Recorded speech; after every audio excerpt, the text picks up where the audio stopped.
Excella Education Study in USA assured scholarship. Contact 9881 96666. PR అంటుంటారు కదండి. PR అంటే ఏంటి, దానికి ఏ రకమైన ఎలిజిబిలిటీ ఉండాలి, అసలు దానివల్ల బెనిఫిట్స్ ఏముంటాయండి? పిఆర్ ఏంటి అంటే పర్మనెంట్ రెసిడెన్సీ వీసా అంటుంటామండి. ఇది ఎవరికి ఉపయోగపడుతుంది అంటే ఎవరైతే ఫ్యామిలీతో అనుకునే వాళ్ళకి ఈ పర్మనెంట్ రెసిడెన్సీ వీసా అనేది యూజ్ అవుతుంది.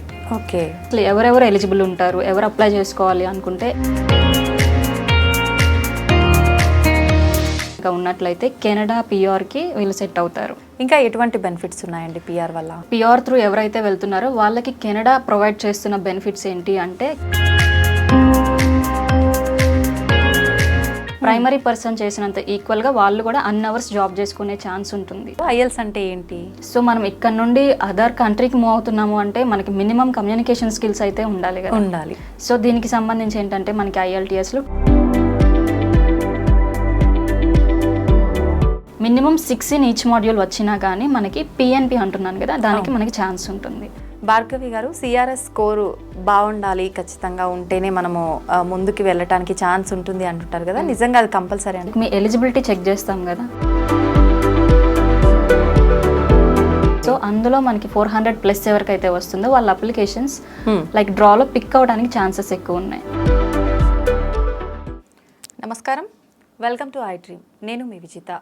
ప్రస్తుతం మనతో పాటు ఉన్నారు ఎక్సెలా ఇమిగ్రేషన్ సర్వీసెస్ నుండి సీనియర్ అడ్వైజర్ భార్గవి గారు. ఇప్పుడు వారితో మాట్లాడి పిఆర్ అంటే ఏంటి, దాని ఎలిజిబిలిటీ, బెనిఫిట్స్ ఏ విధంగా ఉంటాయి అనే విషయాల్ని తెలుసుకుందాం.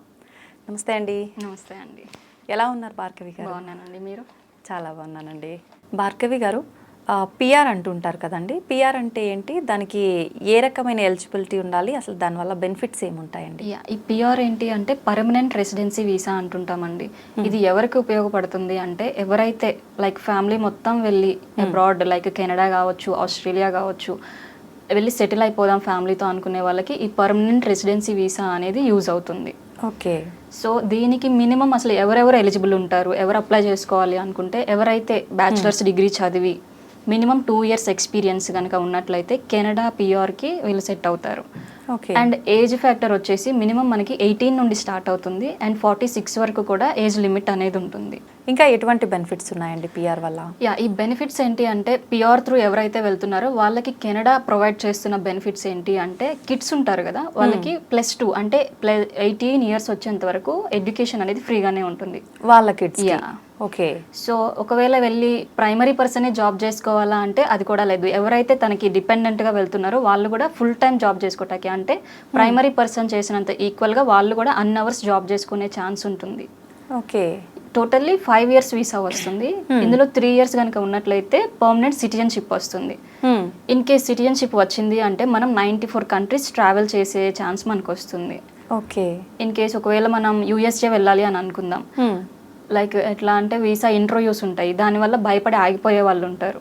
అదే ఇప్పుడు కెనడా పర్మనెంట్ సిటిజన్షిప్ వచ్చింది అంటే సిటిజన్షిప్ తోటి మనం వితౌట్ వీసా ఇంటర్వ్యూ USA కూడా ట్రావెల్ చేయవచ్చు. ఓకే. ఇంటర్వ్యూస్ ఉండవు అప్పుడు? ఇంటర్వ్యూ ఉండదు, డైరెక్ట్ గా మనం సిటిజన్షిప్ తోటి వెళ్ళిపోవచ్చు. అండ్ ఇక్కడ ఏంటి అంటే హోల్ ఫ్యామిలీకి ఫ్రీ మెడికల్స్ అనేది ప్రొవైడ్ చేస్తుంది. ఎప్పటి వరకు అండి? లైక్ ఇంకా మనం పర్మనెంట్ రెసిడెన్సీగా ఉన్నాం కాబట్టి ఇంకా మనకి హోల్ ఫ్యామిలీకి ఫ్రీ మెడికల్స్ అనేది ప్రొవైడ్ చేస్తుంది. కిడ్స్కి వచ్చేసి 18 years వరకు ఫ్రీ ఎడ్యుకేషన్ ఉంటుంది.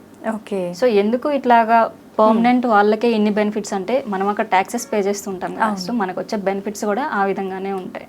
అయితే మీరు ఇప్పుడు ఎట్ ఏ టైం ఫ్యామిలీ మొత్తం కిడ్స్, వైఫ్ అందరినీ తీసుకెళ్ళొచ్చు అన్నారు కదండి. వీళ్ళతో పాటు ఇప్పుడు హస్బెండ్కి సంబంధించిన పేరెంట్స్ ఎవరైనా ఉంటే వాళ్ళని తీసుకెళ్ళాలనుకోండి, అలా ఒకటే టైంలో వాళ్ళని కూడా తీసుకొని వెళ్ళే ఛాన్స్? ఎట్ ఏ టైం ఉండదు అండి. లైక్ ఇదేంటి అంటే ఫ్యామిలీకి సంబంధించింది కాబట్టి హస్బెండ్ అండ్ డిపెండెంట్ స్పౌస్ ఉంటారు కదా వాళ్ళు and kids at a time move అవడానికి ఉంటుంది. ఇన్ కేస్ వీళ్ళు పేరెంట్స్ని తీసుకువెళ్ళాలి అంటే సపరేట్ వీసా ఉంటుంది మనకి, దాన్నే సూపర్ పేరెంటల్ వీసా అంటాం. వీళ్ళు వెళ్ళిన ఒక 6 months తర్వాత సూపర్ పేరెంటల్ వీసా వేసుకొని వీళ్ళు కూడా మూవ్ అవ్వచ్చు. ఓకే.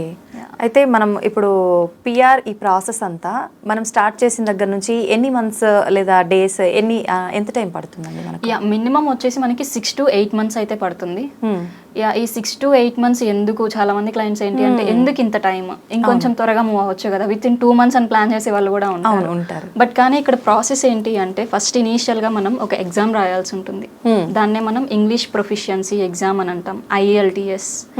ఇది మనకి ట్రైనింగ్ అవ్వాలి అండ్ మనకి తగ్గ స్కోర్ రావాలి కదా. అవును అవును. సో నార్మల్గా వెళ్ళిపోదాము అని అనుకుంటే కుదరదు, ఎందుకు మనం ఇంకా అక్కడికి వెళ్ళి సెటిల్ అయిపోతున్నాం కదా. సో మినిమం ఎగ్జామ్ అనేది ఒకటి ఉంటుంది.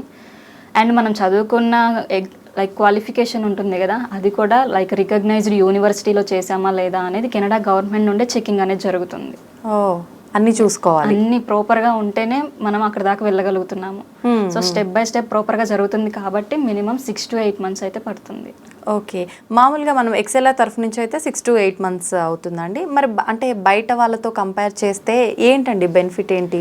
ఇక్కడ ప్రాసెస్ ఎవరు చేసినా ఒకటే, లైక్ ఎక్సెల్లా కావచ్చు, ఇంకా వేరే వేరే ఏ కన్సల్టెన్సీ అయినా అవ్వచ్చు. బట్ కానీ జెన్యూన్ ఉందా ప్రాసెస్ అనేది, మూవ్గా లైక్ స్మూత్గా వెళ్తుందా లేదా, లైక్ ఎవరు చేసినా కానీ ప్రాసెస్ ఒకటే కదా. వెస్ట్ చేస్తారు, IELTS రాయాల్సిందే కంపల్సరీ, వాళ్ళ profile express entry same process ఉంటుంది. బట్ కానీ ఒక్క పర్సనే ఈ ప్రాసెస్ అంతా చేస్తే ఎక్కడోకక్కడ మిస్టేక్ జరగచ్చు. సో ఈ ఎక్సెల్ ద్వారా చేసుకోవడం వల్ల మీకు యూజ్ అయ్యేది ఏంటి అంటే స్టెప్ బై స్టెప్ మీకు ఒక్కొక్క పర్సన్ని అసైన్ చేస్తూ ఉంటాం. యాజ్ ఏ కౌన్సిలర్గా ఉంటారు. మీరు కన్సల్టెన్సీకి వచ్చారని అనుకుందాం. ఫస్ట్ ఎట్లా ఉంటుంది, మీకు ఎంత ఖర్చు అవుతుంది, అసలు ఎంత ఎలిజిబుల్ ఉన్నారు అనేది ఫస్ట్ స్టేజ్లోనే అర్థమైపోతుంది. దాని తర్వాత ఏంటి అంటే నెక్స్ట్ ప్రాసెస్, మీకు కేస్ ఆఫీసర్ని అసైన్ చేస్తాం ప్రాసెస్కి. వాళ్ళు మీకు గైడ్ చేస్తూ ఉంటారు, లైక్ మీకు ఇన్ని మంత్స్ పడుతుంది ఇన్విటేషన్ రావడానికి. సో స్టెప్ బై స్టెప్ మీకు ఒక్కొక్క పర్సన్ అనేది అసైన్ చేస్తూ ఉంటే ఒకళ్ళ దగ్గర మిస్టేక్ అనేది మనకు అర్థం కాలేదు, నెక్స్ట్ ప్రాసెస్ దగ్గర అర్థమవుతుంది కదా, క్రాస్ చెకింగ్ అనేది జరుగుతుంది. ఓకే, సో అట్లా. అయితే ఇప్పుడు ఒక క్లయింట్ మీ దగ్గరికి వచ్చినప్పుడు మామూలుగా నేనే అనుకోండి, ఫర్ ఎగ్జాంపుల్కి నాకు ఒక క్లారిటీ లేదు, నేను ఎక్కడికో వెళ్ళాలనుకుంటున్నాను, ఎక్కడికి వెళ్ళాలి ఏంటి ఏం క్లారిటీ లేదు. ఆ క్లయింట్ మీ దగ్గరికి వచ్చినప్పుడు వాళ్ళకి మీరు ఎలా సజెస్ట్ చేస్తారు, ఏం చెప్తారు? ఫస్ట్ ఎట్లా అంటే మీరు రాగానే నాకు ప్రాసెస్ వచ్చు నేను చేసేస్తాను ఇట్లానే కాకుండా అసలు మీ ప్రొఫైల్ ఎట్లా ఉంది, లైక్ మీ క్వాలిఫికేషన్ కావచ్చు, ఎక్స్పీరియన్స్ కావచ్చు, మీ ఏజ్ ప్రకారం కానీ మీ అసలు మ్యారిటల్ స్టేటస్ ఏంటి, ఇవన్నీ తీసుకొని ఏ కంట్రీ అయితే సెట్ అవుతుందో దానికి మేము సజెస్ట్ చేస్తాము. కెనడా అయితే కెనడా, ఆస్ట్రేలియా లేదు అంటే జర్మనీ, ఏదైతే మీకు సెట్ అవుతుందో త్వరగా వెళ్ళగలుగుతారో అనుకుంటారో ఆ కంట్రీ మేము సజెస్ట్ చేస్తాము. ఓకే, లైక్ ఏంటి అంటే ఇప్పుడు మనకి కెనడా తీసుకున్నాము, ఎలిజిబిలిటీ పాయింట్స్ ఉంటాయి. ఓకే, 67 పాయింట్స్ కంపల్సరీ రీచ్ అవ్వాల్సిందే. 100 పాయింట్స్కి 67 రీచ్ అయితే మీరు కెనడాకి ఎలిజిబుల్ ఉన్నట్లు.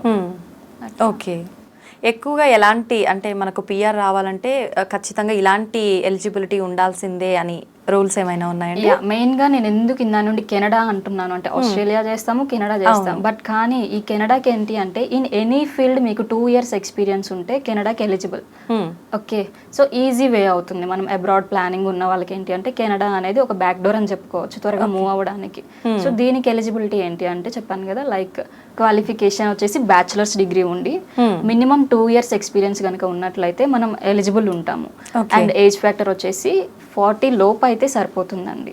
40 తర్వాత అయితే కొంచెం కష్టం అవుతుంది. 40 లోపు ఉన్న వాళ్ళకి కొంచెం PR అనేది ఈజీగా వస్తుంది. ఓకే, కష్టం అంటే అండి ఎలాంటి, లైక్ ఎట్లా అంటే ఇక్కడ మనకి ప్రతిదీ పాయింట్స్ పైన బేస్ అయి ఉంటుంది. 67 మీట్ అయితేనే పాయింట్స్ 100కి మనం ఎక్స్ప్రెస్ ఎంట్రీలోకి లాంచ్ అవుతాము. ఓకే, ఆ 67 ఏం బేస్ చేసుకొని మీ ఏజ్కి, క్వాలిఫికేషన్, మీ వర్క్ ఎక్స్పీరియన్స్, మీ మ్యారిటల్ స్టేటస్, IELTS వీటన్నిటిపైన డిపెండ్ అయి ఉంటుంది. ఓకే, సో ఏజ్ ఒక్కొక్క లైక్ 35 వరకు ఫుల్ పాయింట్స్ అనేవి ఉంటాయండి. ఇంకా అక్కడ నుండి -1, -2 అయిపోతూ ఉంటాయి. మైనస్. ఓకే, అప్పుడు ఛాన్సెస్ చాలా తక్కువగా ఉంటాయి.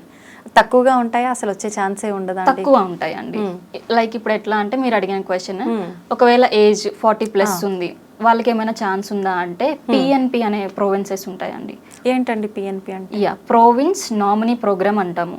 ఇవేంటి అంటే లైక్ ఒక 4-5 స్టేట్స్ ఉంటాయి మనకి సపరేట్గా. లైక్ దీనికి ఏంటి అంటే SINP అని, Saskatchewan immigration nominee program, Prince Edward Island, Toronto, Ontario, ఇవన్నీ సపరేట్ ఉంటాయి. ఓకే, సో ఎక్స్ప్రెస్ ఎంట్రీ అంటున్నాను, PNP అంటున్నాను, కొంచెం కన్ఫ్యూజన్గా ఉంది కదా. ఈ ఎక్స్ప్రెస్ ఎంట్రీ ఏంటి అంటే మీ ప్రొఫైల్ లాంచ్ అయింది, లైక్ కెనడా గవర్నమెంట్ పిక్ చేసింది మీరు అక్కడ ఏ ప్రొవిన్లో అయినా డైరెక్ట్గా ల్యాండ్ అయిపోవచ్చు. ఓకే, ఎక్స్ప్రెస్ ఎంట్రీలో మీ అప్లికేషన్ కనుక పిక్ అయింది అంటే మీకు నచ్చిన ప్రొవిన్ ఏదైనా కానీ, లైక్ ఇక్కడ మనం స్టేట్స్ అంటాం కదా, అక్కడ ప్రొవిన్సెస్ అంటారు, డైరెక్ట్ గా ల్యాండ్ అయిపోవచ్చు ఎనీ స్టేట్. ఓకే, అదే ఇప్పుడు PNP అనుకోండి, మన ఎలిజిబిలిటీని బట్టి ఏ స్టేట్ కి మనం ఎలిజిబుల్ ఉన్నాము ఆ స్టేట్ లో కంపల్సరీ 2 years వర్క్ చేసుకుని తర్వాత ఇష్టం ఉంటే ఎటైనా చేంజ్ అవ్వచ్చు. కండిషన్స్ ఎక్స్ప్రెస్ ఎంట్రీనే బెటర్ అంటారు కదా. బట్ కానీ ఇక్కడ ఒక కండిషన్ ఉంటుంది. ఎక్స్ప్రెస్ ఎంట్రీలో మీరు పిక్ అవ్వాలి అంటే IELTS 8,777 అనేది కంపల్సరీ ఇవ్వాలి. ఐఎల్స్ అన్నారు కదండి భార్గవి గారు, ఐఎల్స్ అంటే ఏంటి? ఇక్కడ ఏంటి అంటే ఐఎల్స్ వచ్చేసి ఇంగ్లీష్ ప్రొఫిషియన్సీ ఎగ్జామ్. సో మనం ఇక్కడ నుండి అదర్ కంట్రీకి మూవ్ అవుతున్నాము అంటే మనకి మినిమం కమ్యూనికేషన్ స్కిల్స్ అయితే ఉండాలి కదా. ఉండాలి. సో దీనికి సంబంధించి ఏంటంటే మనకి ఐఎల్టీఎస్లో 2 టైప్స్ ఉంటుంది. అకాడమిక్ అని ఉంటుంది, జనరల్ అని ఉంటుంది.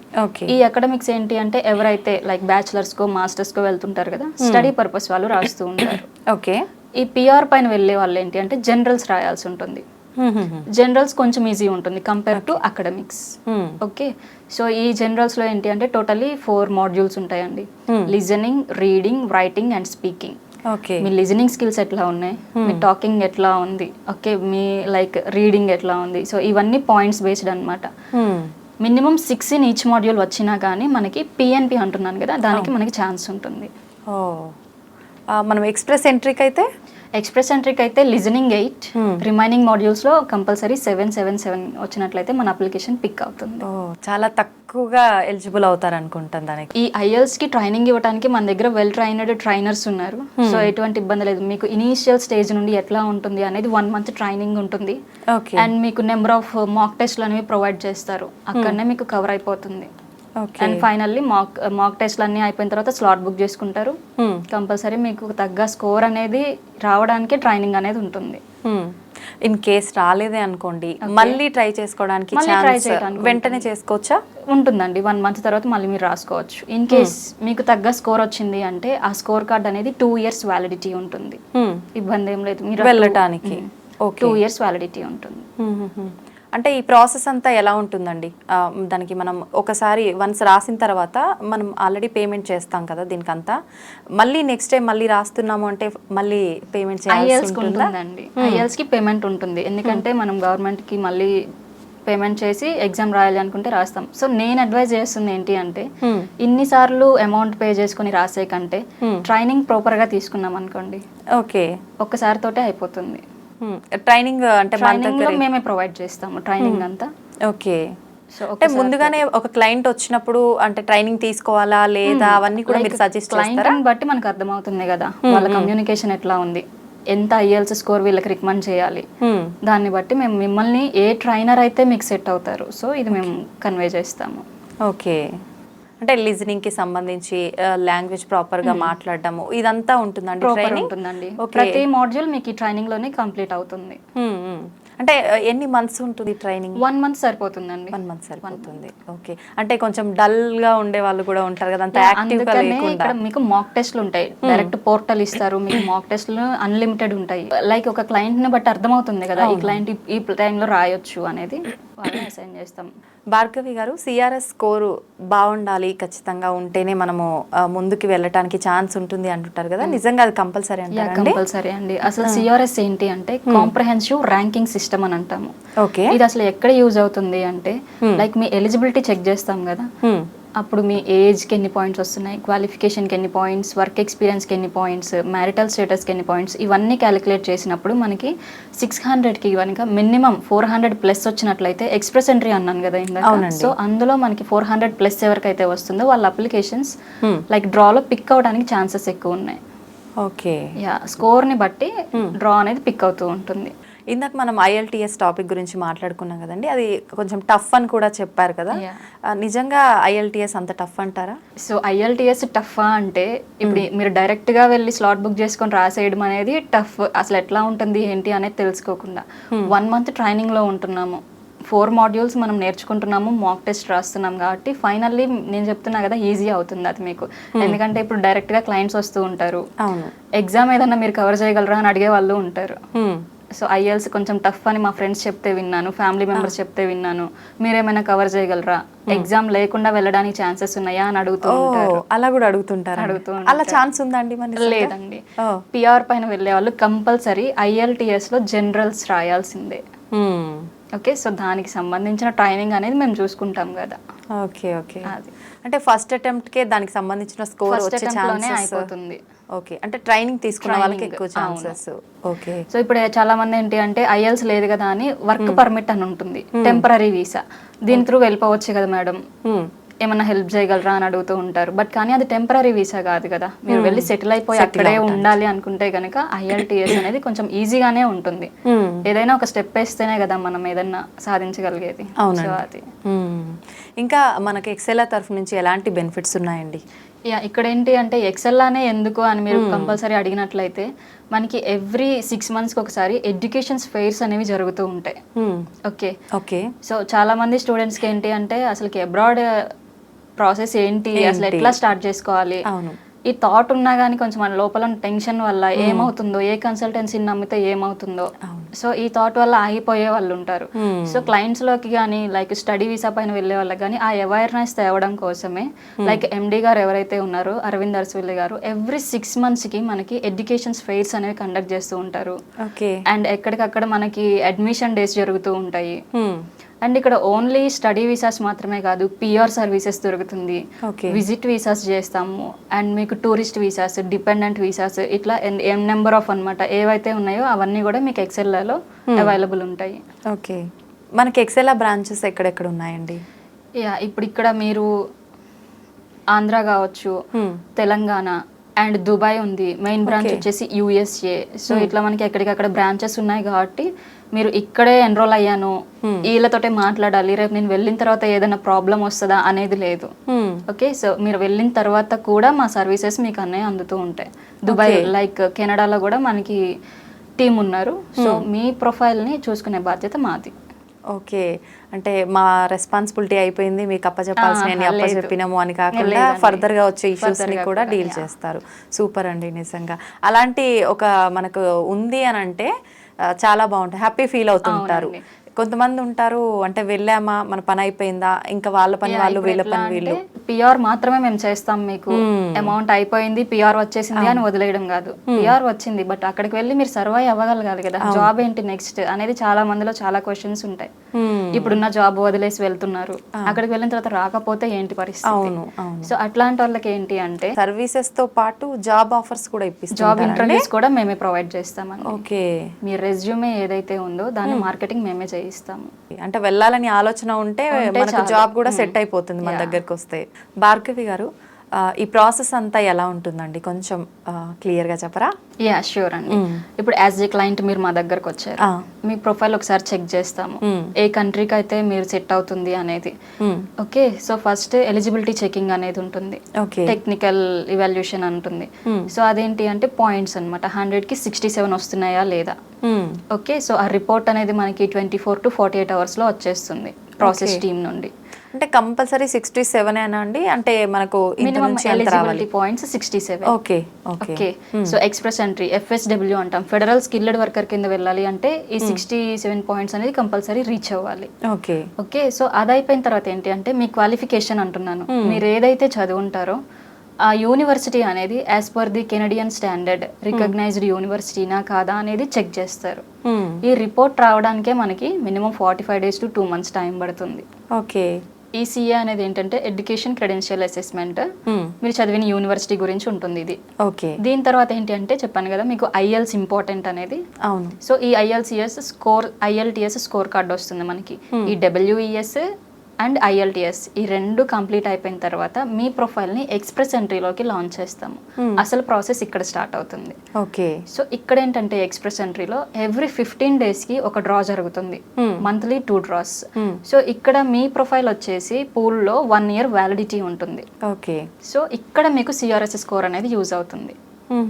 కాంప్రహెన్సివ్ ర్యాంకింగ్ సిస్టమ్ అన్నాను కదా, అవునండి. మనకు వచ్చిన స్కోర్ని బట్టి ఆ 15 days డ్రా జరుగుతుంది కదా, వాళ్ళు పెట్టిన కట్ ఆఫ్ ఎంత ఉంది, మనకు వచ్చిన కట్ ఆఫ్ రెండు మీట్ అవుతున్నాయా లేదా, దాన్ని బట్టి మన అప్లికేషన్ పిక్ అవుతుంది. ఓకే, డ్రా టైప్లో పిక్ చేస్తూ ఉంటుంది. అండ్ దీంతో పాటు PNP అంటున్నాను, PNPకి డ్రా టైప్ ఏమి ఉండదు, మన ఎలిజిబిలిటీని చెక్ చేసుకొని మనం అప్లై చేసుకోవడం. ఓకే, సో ఒకవేళ మనకి ఎక్స్ప్రెస్ ఎంట్రీలో పిక్ అయితే మనకి నచ్చిన ప్రోవెన్లో డైరెక్ట్గా ల్యాండ్ అయిపోవచ్చు. ఓకే, లేదు ఇన్ కేస్ PNP అని అనుకుందాం, ఇక్కడ ఏంటి అంటే 2 years కంపల్సరీ వాళ్ళ దగ్గర వర్క్ చేసి తర్వాత మనం ఎటైనా చేంజ్ అవ్వచ్చు. ఓకే, లైక్ మనకి ఇన్విటేషన్ అనేది గవర్నమెంట్ నుండి పంపిస్తారు, ITA అంటాం. ఏ స్టేట్ నుండి అయితే మనకి ITA వస్తుందో ఆ స్టేట్కి మన డాక్యుమెంట్స్ అనేవి సబ్మిట్ చేయాలి. లైక్ డాక్యుమెంట్స్ వచ్చేసి PCC అంటాం, police clearance certificate, okay, medicals, experience and funds ఇవన్నీ ఎందుకు, లైక్ పీసీసీ పోలీస్ క్లియరెన్స్, ఇక్కడ మనకి ఏదో క్రిమినల్ హిస్టరీ పెట్టుకొని మనం అక్కడికి వెళ్ళిపోదాము అనుకుంటే కుదరదు, ఆ చెకింగ్ ఉంటుంది. ఓకే. అండ్ మెడికల్స్ కూడా చూస్తారు, మనకి ఎటువంటి హెల్త్ ఇష్యూస్ ఉండొద్దు. లైక్ ఇప్పుడు మనకి కోవిడ్ వచ్చిన తర్వాతే ఇక్కడికి రావద్దు, మా ఊరికి రావద్దు అని ఎక్కడికక్కడ కంచెలు వేసేసారు కదా, అట్లాంటిది మనం ఇక్కడ నుండి వేరే అదర్ కంట్రీ వెళ్తున్నాము అంటే కంపల్సరీ హెల్త్ చెకింగ్ అనేది ఉంటుంది. అండ్ ఫండ్స్ ఎందుకు, ఫండ్స్ వచ్చేసి మనం అక్కడికి వెళ్ళి సర్వైవ్ అవ్వగలటానికి ఉందా లేదా, అవి మనం యూజ్ చేసుకోవడానికి ఫండ్స్ చూపించుకోవాల్సి ఉంటుంది. ఓకే. సో ఇట్లా ఇవన్నీ మనం సబ్మిట్ చేసినట్లయితే ఫైనల్లీ మనకి పిఆర్ అనేది వస్తుందండి. ఓకే. మొత్తానికి ఈ ప్రాసెస్ అంతా మనకు 6 to 8 months 6 to 8 months లో అయిపోతుంది. దర్జాగా వచ్చి, అంటే నాకు ఏ క్లారిటీ లేకపోయినా మన దగ్గరికి వచ్చి కన్సల్ట్ అయ్యి ఆ డీటెయిల్స్ అన్ని మీరే ఇస్తారు, ట్రైనింగ్ మీరే ఇస్తారు, స్కోర్ రావడానికి ఒక రకంగా హెల్ప్ అవుతుంది ఆ ట్రైనింగ్, మంచిగా వెళ్ళిపోవచ్చు. సో మీ సైడ్ నుండి మేము అడిగేది ఏంటి అంటే, మేము ఎంతైతే స్కోర్ అడుగుతున్నామో ఆ స్కోర్ కనుక తెచ్చినట్లయితే పిఆర్ ఫర్ షూర్ అని చెప్తున్నామండి. అయితే మొత్తానికి విదేశాలకు వెళ్ళాలనే ఇంట్రెస్ట్ ఉన్న వాళ్ళకి ఏ భయం లేకుండా మన దగ్గర వచ్చి మాట్లాడుకుంటే అన్నీ వాళ్ళని స్టార్టింగ్ నుంచి పంపించే వరకు ప్రాసెస్ అంతా చూసుకోవడంతో పాటు వెళ్ళిన తర్వాత వాళ్ళకు వచ్చే ఇబ్బందుల్ని కూడా మన వాళ్ళే సాల్వ్ చేస్తారు. మనకు అదర్ కంట్రీస్లో కూడా బ్రాంచెస్ ఉన్నాయి అని చెప్తున్నారు, అంతే కదా భార్గవి గారు? నిజంగా వాళ్ళ అందరిలో ఉన్న సందేహాలన్నింటినీ చాలా చక్కగా క్లియర్ చేశారండి. చాలా మందిలో చాలా చాలా డౌట్స్ ఉంటాయి బయటికి వెళ్ళాలి అంటే. ఇంకా ఈ మధ్య కాలంలో చూసుకుంటే మనకు అదర్ కంట్రీస్లో వెళ్ళొద్దు ఇలాంటి కొన్ని సందేహాలు వస్తున్నాయి కదా, వెళ్ళాలంటే భయపడుతున్నారు, పేరెంట్స్ కూడా పంపించాలంటే అమ్మో వద్దు, మా పిల్లలు మా దగ్గరే ఉండాలి, ఇలాంటివన్నీ ఆలోచిస్తున్నారు. నిజంగా అలాంటి భయాలేం లేకుండా పిల్లల్ని చక్కగా పంపించుకోవచ్చు. అవునండి. చూసారు కదండి, భార్గవి గారు చెప్పిన మాటల్ని విన్నారు కదా. మీలో కూడా ఎవరైనా పిఆర్ గురించి ట్రై చేస్తున్నా, విదేశాలకు వెళ్ళాలి అన్న ఆలోచన మీలో ఎవరికైనా ఉన్నా, అసలు ఈ పిఆర్ ఏంటి, దీనికి సంబంధించిన బెనిఫిట్స్ ఏంటి, ఈ డీటెయిల్స్ అన్ని మేము ఎవరిని అడిగితే తెలుస్తుంది అనే ఒక సందేహం ఉన్న వాళ్ళు ఎవరైనా సరే ఎక్సెల్ఐ ఇమిగ్రేషన్ సర్వీసెస్ వాళ్ళని కాంటాక్ట్ చేయండి. కింద స్క్రోల్ అవుతున్న నెంబర్కి కాల్ చేసి మీకు కావాల్సిన వివరాలని తెలుసుకోండి. థ్యాంక్ యూ అండి. Thank you very much.